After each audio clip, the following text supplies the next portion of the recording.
Our story begins with an attack by a group of heroes on the Demon Queen's castle after they had eliminated most of her followers, and after much hardship, they finally managed to reach her chamber. The Demon Queen tells them that she had been waiting for them and asks if they are ready to die by her hand. Then one of the heroes appears, and we learn that he is the sword master, Ishiki Sia, who immediately charges at her. However, her followers block his path, so he begins defeating them one after another with his sword. The Demon Queen looks at him and tells him not to rejoice in defeating her weak followers. Then Ishiki calls for his companion, who is disguised using one of the spells, telling him that it's his turn. His companion laughs and tells him that he had thought he would never have to face her, and then we learn that he is the warrior, Kongochi Kara. He immediately breaks one of the concrete pillars surrounding him and throws it toward the Demon Queen, but she uses the flame of annihilation and the pillar is completely destroyed. She then laughs loudly, mocking them, and asks if this is the power they are celebrating, the very power that's supposed to defeat her. Immediately afterward, she starts gathering the flame of annihilation again and hurls it toward them. But before it can strike, one of the sorceresses appears out of nowhere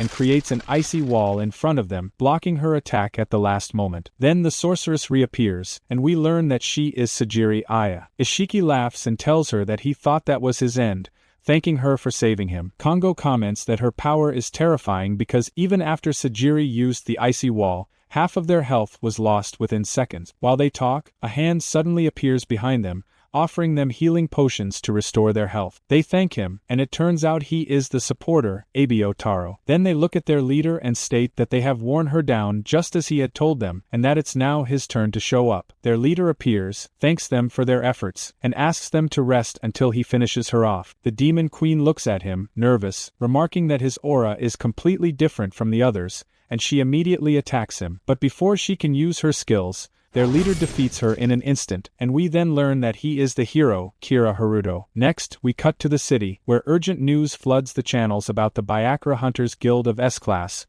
who have finally managed to bring down the first Demon Queen. The residents of the city erupt with joy upon hearing the news, and one of them says that it's what is expected from the strongest guild they have. A media figure then appears, stating that he can't believe that after all these years they have finally defeated one of the 7 demon kings, who were responsible for unleashing hordes of monsters on their world and devastating hundreds of millions of humans. Soon after, the Byakuya Guild returns to the city, and all the residents are waiting for them, thanking them for defeating the Demon Queen. Then a female news reporter, who had been watching them from afar, hurriedly approaches, instructing the cameraman to move faster so that they can get an interview with them before they depart. She rushes over and congratulates their leader for bringing an end to the first Demon Queen. The guild leader responds, thanking the residents for their support and for providing the necessary equipment. The reporter then asks them about the reason behind their immense strength, and whether all members of the team belong to S-Class. They seem nervous and unsure of how to answer, so the leader laughs and explains that the secret to their great power is their rigorous, tireless daily training, and yes, all the members of his team are S-Class just like him. And then they go to their secret hideout, still laughing. Ishiki remarks that all humans are incredibly stupid because no training can make a person this powerful, and Kongo agrees, saying that even if someone trained for 100 years, they wouldn't become this strong. Sajiri then asks, who is the crazy person who would exhaust himself and keep training every day just to increase his strength for the sake of some stupid humans? Taro adds that he always prefers the easy way. Then Haruto says that they should thank the twins for continuously increasing their strength. Next, we cut to the twins, who are chained in their secret hideout. One of them appears, and we learn that he is Kiryu Makoto Shin. Soon after, his sister appears, and we learn that she is Kiryu Minori Shin. Then Haruto shows up, walking toward them while laughing, and tells them that this is the fate of people like them. He asks them not to be upset with him because, thanks to them, he was able to become one of the strongest people in the world. He immediately draws his sword, declaring that it's time for training, and he attacks Makoto, splitting his head in half. Makoto then asks when his torment will end. Haruto laughs and says that cutting plants, animals, or even people does not give any combat experience. The only thing that can raise their level or grant them experience is killing monsters or creatures from the other world. But fortunately, there is one exception they discovered: humans who do not die like them and who possess a strange ability to regenerate no matter the injury. Thus, the easiest way to raise their level without any effort is to kill them, and he continues to cut at him several times. Then the system appears and informs him that his level has been raised successfully. His state increases, and he exclaims that the feeling of leveling up each time is absolutely amazing. They then keep begging him to release them, promising that they won't tell anyone what they did,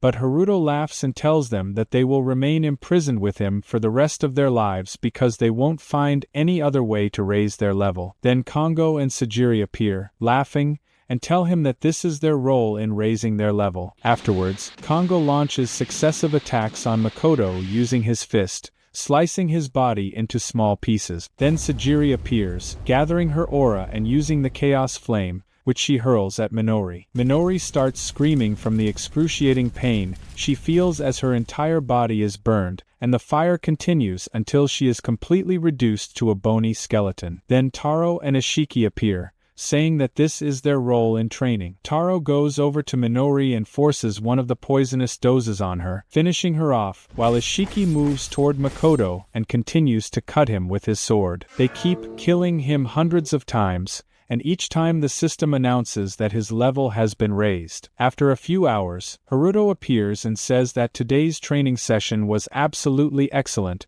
then asks if they've had enough training for the day. Kongo replies that he is still not satisfied and needs some more time to raise his level even further. Sajiri tells him that she isn't as obsessed with training as they are and that she can't endure any more. Ishiki agrees with her, adding that he'd rather go out and have a drink. He then looks over at Taro and asks if something is worrying him. Taro responds that he's tried almost all the poisonous doses he has and can't find any new ones for training. He's left with nothing but the green devil poison. Ishiki laughs and tells him that he'll be able to find what he needs if he relaxes for a while. Taro agrees, then goes over to Minori and says that playing with his doll is far better than going outside, even though he's tried everything with her. Finally, Haruto appears again, remarking that training has become extremely boring lately. He looks at Minori while pondering new ways to torture her. Then Taro approaches him and says that there's one thing they haven't tried on her yet, and that is to rape her. Then Taro rejoices at his idea and tells him that he is absolutely right because they focused only on ways of killing her. Then Haruto appears, wondering to himself about her brother's reaction as they rape her right before his eyes, and he laughs in a malicious manner. He then orders Sajiri to release him, so Makoto is freed. Makoto wonders if they will let them leave, but he is shocked when he sees them assaulting his sister. He screams at them, telling them to let her go immediately, and rushes toward them quickly, continuously begging them to release his sister. But before he can reach them, Haruto uses the light spear technique and restrains him in place. Then he bursts out laughing and says that the expression on his face while begging is extremely beautiful, and he tells him that thanks to his training on them during the past period, he managed to acquire advanced level light skills, and he tells him that he is extremely lucky for being the first person to try them.